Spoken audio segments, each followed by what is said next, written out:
আসসালামু আলাইকুম guys. Team তথ্যপ্রবাহ থেকে আমি অর্ণব চলে এসেছি আজকে মিরপুরে। মিরপুরের ঐতিহ্যবাহী এবং পপুলার একটা খাবার ট্রাই করতে, সেটা হচ্ছে মিরপুরের জনপ্রিয় কাল্লু কাবাব।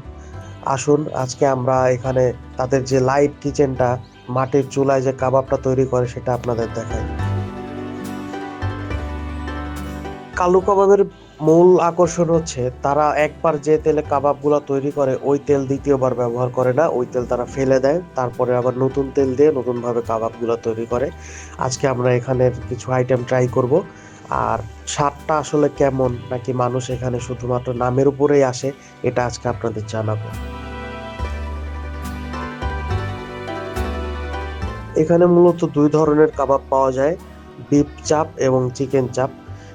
এখানের কাবাবের শুরু থেকে এই দুইটা আইটেম চলতেছে, এরপরে তারা বিভিন্ন আইটেম অ্যাড করেছে, যেমন মগজ ভুনা, কাকলেট, নেহারি, লুচি ইত্যাদি ইত্যাদি। আমরা যেহেতু এই দোকানটা শুরু বিফ এবং চিকেন দিয়ে, এই দুইটা আইটেমই এদের মোস্ট সেলিং আইটেম, আমরা এই দুইটা আইটেমে আজকে ট্রাই করব।